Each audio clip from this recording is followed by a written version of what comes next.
Friends, आज हम सीखेंगे एम्प्लॉय पे स्लिप का सेकंड स्टेप। जो पिछले वीडियो में आपको बताया था कैसे हम ऑटोमेटिक संडे डिटेक्ट करेंगे, प्रेजेंट, एब्सेंट, हाफ डे आदि कैसे डिटेक्शन होती है अलग अलग कलर में, और आईडी नंबर भी कैसे चेंज होती है ऑटोमेटिक। तो यहाँ पे आप हो सकता है भूल गए होंगे। अगर हम यहाँ पे अप्रैल की जगह में मई महीने का एम्प्लॉय सैलरी देनी है, पे शीट बनानी है, देखनी है, तो अगर आप लिखेंगे मई महीने का तो ये ऑटोमेटिक आपको दिख जाएगा मई महीने का। स्टार्ट डेट 1 मई, इन डेट 31 मई, संडे पड़ रहा है 1 तारीख। ये तो फिलहाल भर दिया गया था, इसी वजह से ये डिस्टर्ब हुआ, नहीं तो ब्लैंक शीट पर सही दिखता। तो संडे को ये भी आ गया। तो इस तरह से आप चेंज करेंगे और एब्सेंट प्रेजेंट करेंगे। ये तो था स्टेप नंबर 1। अब स्टेप नंबर 2 में हम करेंगे कुछ हिसाब किताब कि पूरा महीना ख़त्म होने तक एम्प्लॉय कितना प्रेजेंट है, कितना एब्सेंट है, कितना हाफ डे किया है, कितना ऑफ डे है, टोटल वर्किंग डे क्या है, एम्प्लॉय का बेसिक सैलरी क्या है, पर डे सैलरी क्या है, टोटल सैलरी क्या है, ओवर ड्यूटी क्या है, और टीए टोटल सैलरी का 5% दिया जाएगा, डीए टोटल सैलरी का 3% दिया जाएगा, और HRA जो होता है हाउस रेंट अलाउंस, यहाँ पे एक कंडीशन के आधार पर दिया जाएगा। यह कंडीशन ऊपर में दिया गया है, ऊपर में दिया गया है, जैसे आप देख सकते हैं, मैंने लिख दिया हूँ। If basic salary is greater than or equal to 15,000 rupees then HRA given 1500, otherwise given only 1000 rupees. तो मैंने लिख दिया, ये कंडीशन के ऊपर आपको यहाँ पे फॉर्मूले लगाना है। अगर किसी का सैलरी 15,000 से ऊपर है तो उसको 1500 रुपया HR मिले, नहीं तो उसको 1000 रुपया करके दिया जाए। PF प्रोविडेंट फंड जो होता है 2.5% प्रोविडेंट फंड में जमा होगा। ESI estimate state of insurance के लिए 3.5% जमा होगा, और ग्रॉस सैलरी इसका निकलेगा, और TDS कटने के बाद कैश इन हैंड उसको मिल जाएगा। ये हिसाब हमको निकालने के लिए इस तरह से स्ट्रक्चर टाइम लगेगा, इसलिए मैं बना सामने ले आया हूँ।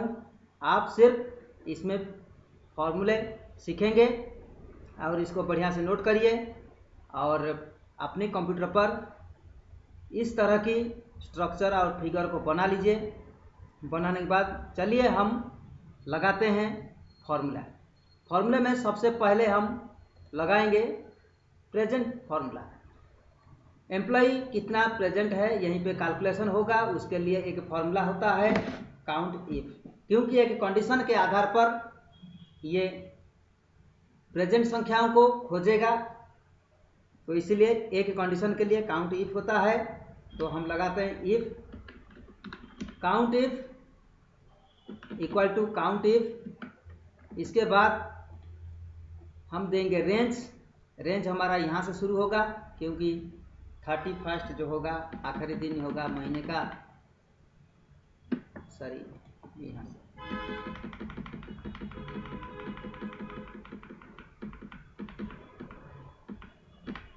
यहाँ तक 1 तारीख तक दे देंगे। इसके बाद इसको कमा करेंगे, अब क्राइटेरिया डबल कोट्स के अंदर हम लिखेंगे P, डबल कोट्स बंद करेंगे और ब्रैकेट बंद करेंगे इंटर। आप देख सकते हैं यहाँ पे 21 प्रेजेंट मैंने गिन करके बताया, P संख्या 21। इसको सही है या गलत है इसको आजमाने के लिए बहुत अच्छी तरीका है। हम अगर यहाँ पर एक एब्सेंट कर देता हूँ, अगर हम यहाँ पर ये लिख देता हूँ, अब निश्चित तौर पर एक घट गया होगा, 20 हो गया, और एक करके देते हैं A, ये देखिए 19 हो गया, एक H कर देते हैं, ये देखिए 18 हो गया, तो ये सही चल रहा है। तो इसी तरह से अगला फॉर्मूला और एक बार हम करके दिखा देते हैं, तभी समझ में आएगा।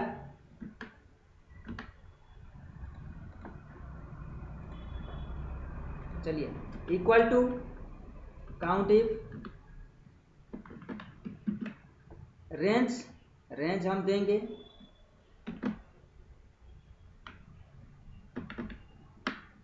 और करेंगे ब्रैकेट, कॉमा करेंगे, डबल कोट्स के अंदर लिखेंगे पी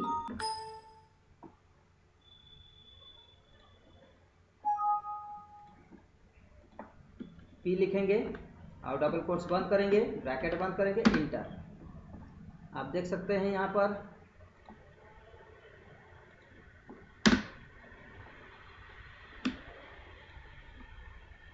किसी कारण बस आया नहीं है, दोबारा लगाते हैं। काउंट इफ, कहीं गलती हो रही है, कोई बटन दबी हुई है।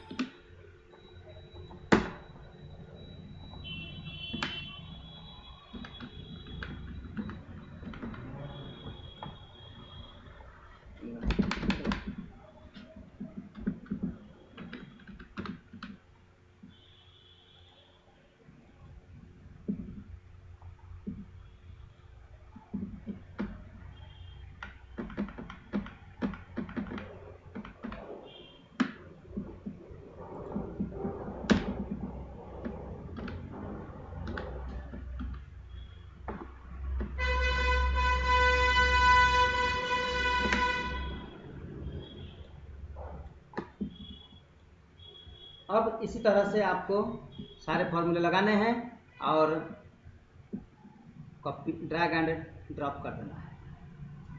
अब आप समझ सकते हैं यहाँ पर कोई भी एब्सेंट को बढ़ाइए या फिर प्रेजेंट को बढ़ाइए, सब सही से चलता रहेगा, इस तरीके से। ठीक इसी तरह एब्सेंट डेज भी देख लेते हैं, equal to count if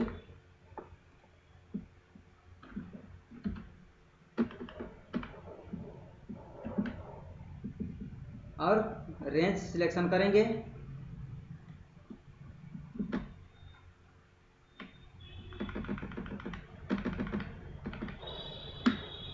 selection करने के बाद कॉमा करेंगे। अब क्राइटेरिया में आपकी ए देंगे, इसके बाद ब्रैकेट बंद करेंगे, इंटर। अब इसमें 4 एब्सेंट है। अब इस तरह से आप देख सकते हैं जो हमने लिखा है यहाँ पर देख सकते हैं। जब आप नोट कर लेंगे इसके बाद हम ड्रैग कर देंगे। ये हो गया, एब्सेंट संख्या कैलकुलेशन हो गया। हाफ डे कितने हैं उनको सर्च करना है। Total half day,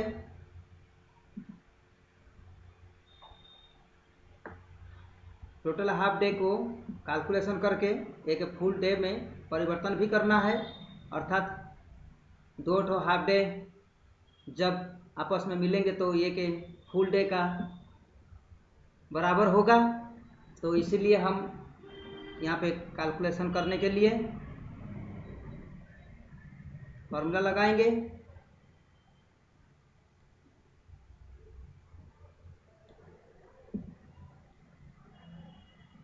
equal to count if और रेंज ले लेंगे,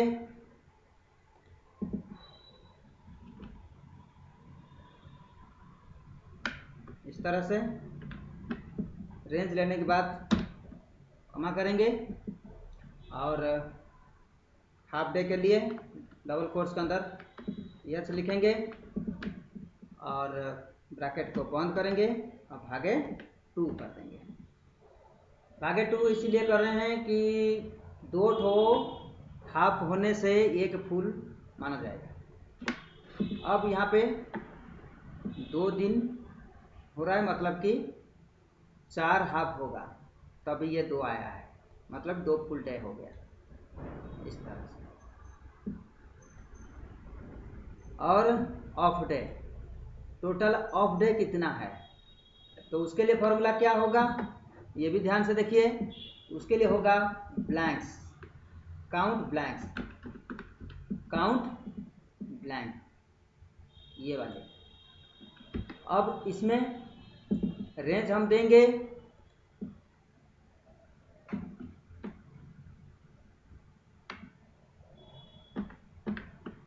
और करेंगे कमा ब्रैकेट के अंदर, और कमा नहीं करेंगे क्योंकि एक ही क्राइटेरिया, उसका एक ही पैरामीटर है। अब हम क्राइटेरिया नहीं देंगे, इसके बाद ब्रैकेट बंद करके एंटर करेंगे। ये हो गया 5 ऑफ डे है, क्योंकि इसमें 1 2 3 4, एक यहाँ पे खाली है 5 ऑफ डे बता रहा है।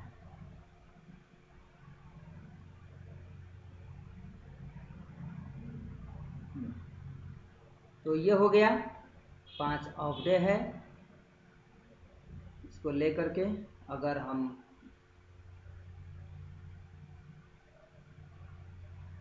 30 तक चाहते हैं तो हमारा जो रेंज है जिस महीना का हम कर रहे हैं,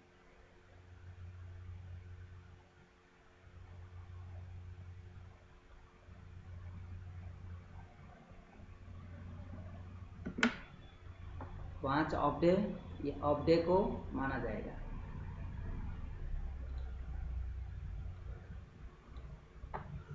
सब पे 5 है। अब वर्किंग डे, वर्किंग डे को निकालने के लिए फॉर्मूला क्या होगा, आइए देखते हैं।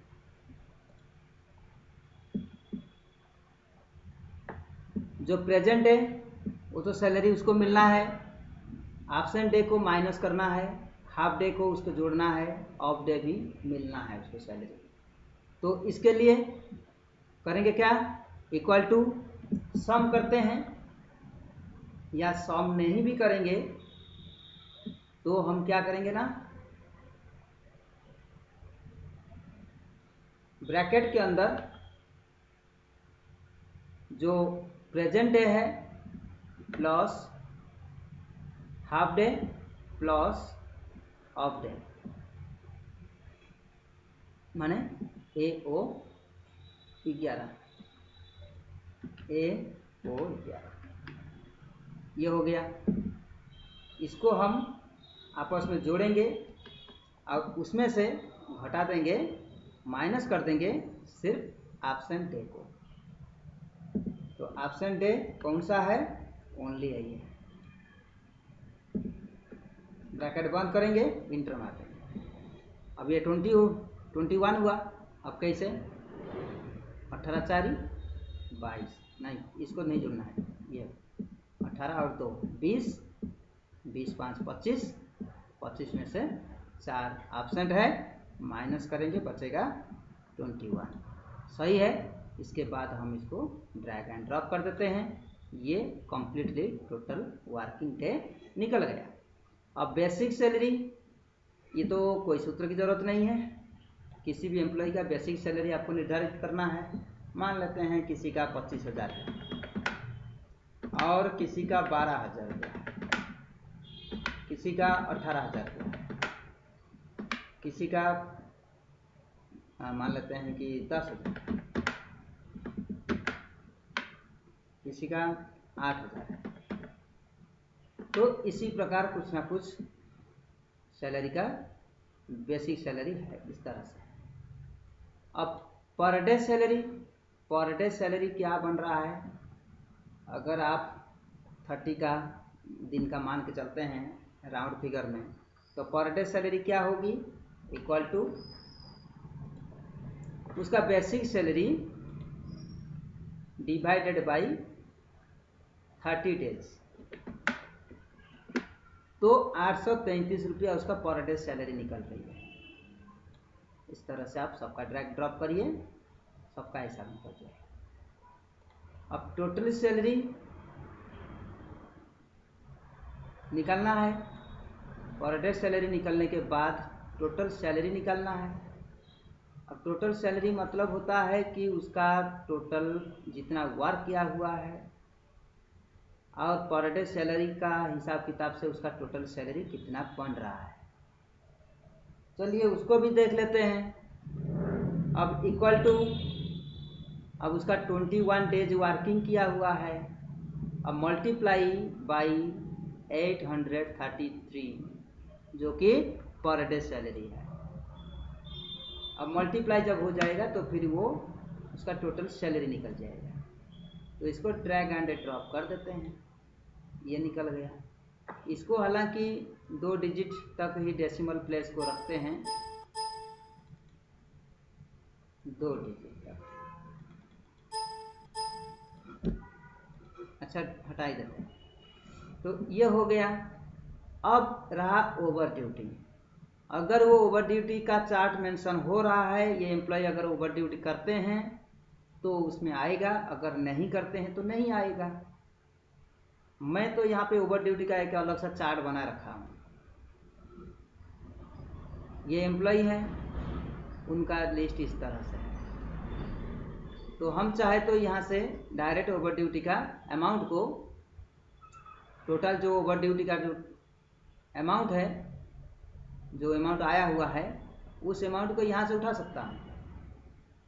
अब उसको उठाने के लिए क्या करना पड़ेगा, सीधा सीधा हमको यहाँ पे इक्वल टू लगाना पड़ेगा। वही लोगों को सीरियल के हिसाब से हमको यहाँ रखा गया है, तो फिर हम यहाँ पर क्लिक कर देंगे।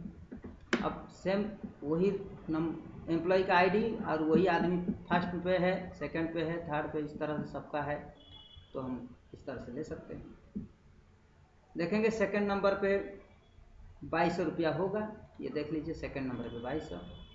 देखिए थर्ड नंबर पे 7100 है, थर्ड नंबर पे 7100 है।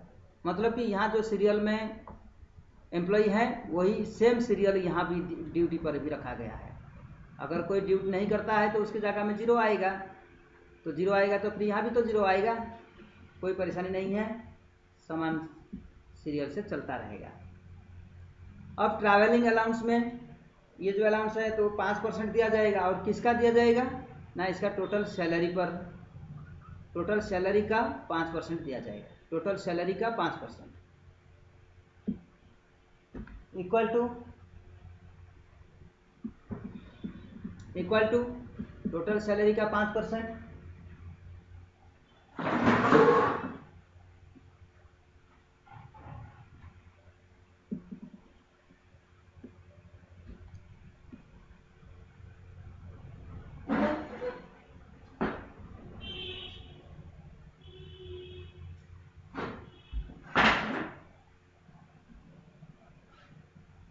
Total salary into 5%, inter. अब ये आ रहा है 875 रुपये। इसको हम ड्रैग एंड ड्रॉप कर देते हैं। टोटल सैलरी का टीए निकल गया। अब डीए इसी तरह से निकालिए, टोटल सैलरी का 3% equal to total salary into 3%, enter. ये हो गया। इसको भी ड्रैग एंड ड्रॉप कर देते हैं। एचआरए का रूल के हिसाब से मैं पहले ही बता चुका हूँ। रूल क्या है इसका, अगर किसी की सैलरी 15,000 से है या 15,000 से ज़्यादा है तो उसको मिलेगा 1500 रुपया एचआर के रूप में, नहीं तो फिर उनको मिलेगा 1000 रुपया।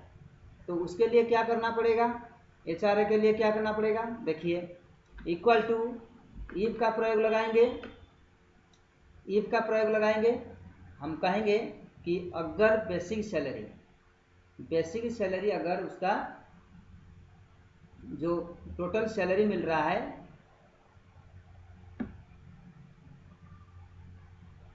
जिनका बेसिक सैलरी का आधार मानते हैं, जिनका बेसिक सैलरी मतलब कि ये वाली फील्ड है, ये वाली field greater than or equal to, greater than or equal to कितना ना 15,000। तो क्या करना है, करना यही है कि उनको 1500 रुपया देना है, नहीं तो क्या देना है, नहीं तो 1000 रुपया देना है। बस इसके बाद ब्रैकेट को बंद करना है और इंटर करना है। आप देख सकते हैं यहाँ 1500 किस लिए आया ना, यहाँ 25,000 रुपया सैलरी है। इसको ड्रैग एंड ड्रॉप करिए। ये रूल के हिसाब से 1000 रुपया क्यों मिला, क्योंकि 8000 रुपया सिर्फ है। हमारा रूल है 15,000 से ऊपर वालों को मिलेगा 1500। ये देखिए 18,000 था इसलिए 1500 मिला है। ये देखिए यहाँ 25,000 रुपया रहा तो ये 1500 मिला है। ये 12,000 था इसलिए 1000 रुपया मिला है। इसी तरह से ये कैलकुलेशन होगा जो कंडीशन के आधार पर। प्रोविडेंट फंड जो है 2.5%, ये कैसे निकलेगा, ये टोटल सैलरी पर, ये टोटल सैलरी पर निकलेगा। अब टोटल सैलरी पर निकालिए चाहे बेसिक सैलरी पर, जिस तरह से आपको इंस्ट्रक्शन मिलेगा तो उसी हिसाब से काम करना होगा। अगर पीएफ काटना है बेसिक सैलरी पर तो पीएफ बेसिक सैलरी पर काटिए। तो बेसिक सैलरी पर हम करके दिखा दे रहे हैं। उसी तरह से अगर आपको इंस्ट्रक्शन मिलेगा टोटल सैलरी पर तो आप टोटल सैलरी पर ही काट दीजिए। चलिए मैं बेसिक सैलरी पर करके दिखा देता हूँ। अगर यहाँ पर बेसिक सैलरी है 25,000, 25,000 गुणे क्या है 2.5%, तो लिखिए 2.5% और इंटर, तो ये हो गया 625 रुपया। बस ड्रैग एंड ड्रॉप करिए, ये हो गया। ये साई भी सेम टू सेम उसी प्रकार बेसिक सैलरी का बेसिक सैलरी गुणे 3.5%, बस ये भी हो गया काम। ग्रॉस सैलरी कैसे निकलेगा, ग्रॉस सैलरी टोटल सैलरी जितना है उसमें जो टीए डीए एचआर है ये तीनों को जोड़ दिया जाएगा और पीएफ और एसआई को ईएसआई को माइनस कर दिया जाएगा, वो हो जाएगा ग्रॉस सैलरी। चलिए निकाल देते हैं। इक्वल टू ब्रैकेट के अंदर लिखिए टोटल सैलरी प्लस उसका टीए प्लस उसका डीए, ये हो गया। ब्रैकेट के अंदर रखिए, इसको माइनस कर दीजिए, किससे माइनस कर दीजिए, अच्छा एचआर भी यहाँ पर बचा हुआ है, इसको भी जोड़ना है एचआर, ये हो गया। अब इसको माइनस कर दीजिए कौन सा अमाउंट को ना, पीएफ प्लस ईएसआई को, बस यही है। इसमें 4 अमाउंट को जोड़ना है, 1 2 3 4 अमाउंट को जोड़ना है, 2 अमाउंट को घटाना है, ये हो गया इंटर। अब टोटल हमारा ग्रॉस इतना निकल रहा है 18,900 रुपया। अब टीडीएस 5% इसमें से काटना होगा, टीडीएस इसमें से माइनस करना होगा। अब इक्वल टू ग्रॉस सैलरी का 5%, ये निकल गया। अब ये आप इस तरह से निकाल लीजिए। निकल जाने के बाद फिर कैश इन हैंड कैसे निकलेगा, अब हमारा बचा क्या है, ओवर ड्यूटी। ओवर ड्यूटी पर कोई भी टैक्स या कोई भी अलाउंस नहीं कटता, ना ही दिया जाता है, तो इसीलिए ये पूरी तरह से सेफ है, जो हम कैश इन हैंड के रूप में प्राप्त करेंगे यहाँ पर। तो हम क्या करेंगे यहाँ पे ना, इक्वल टू जो हमारा ग्रॉस सैलरी है, जो ग्रॉस है वो ग्रॉस में से टीडीएस माइनस हो जाएगा। ग्रॉस में या तो फिर जोड़ दीजिए, ग्रॉस में पहले जोड़ दीजिए किसको, ओवर ड्यूटी को, ओवर ड्यूटी को जोड़ दीजिए। अब जुड़ गया, अब टीडीएस को माइनस कर दीजिए। ये दोनों को ब्रैकेट में कर दिया जाए, ठीक रहेगा। ब्रैकेट में करने के बाद इसको माइनस टीडीएस कर दिया जाए, बस इंटर कर दिया जाए, हो गया। जो कि 18,900 रुपया प्लस ओवर ड्यूटी उसका जुड़ गया 3200 रुपया और 945 रुपया माइनस हो गया, ये टीडीएस कट गया। जो कटे जाएंगे उनको माइनस करना है, जो आपको मिलेगा वो प्लस करना है। तो ये जो मिल रहा है इसका सैलरी भले ही 25,000 रुपया रहा, लेकिन उसको कैश इन हैंड के रूप में 21,155 रुपया कट पीटने के बाद मिल रहा है। तो इसी तरह से ये होगा, इसे आप प्रयास करें और ज़्यादा से ज़्यादा प्रैक्टिस करें, ये आपका हो जाएगा। तो नहीं समझ में आएगा तो कमेंट बॉक्स पर लिख दीजिएगा, दोबारा इसको बता देंगे।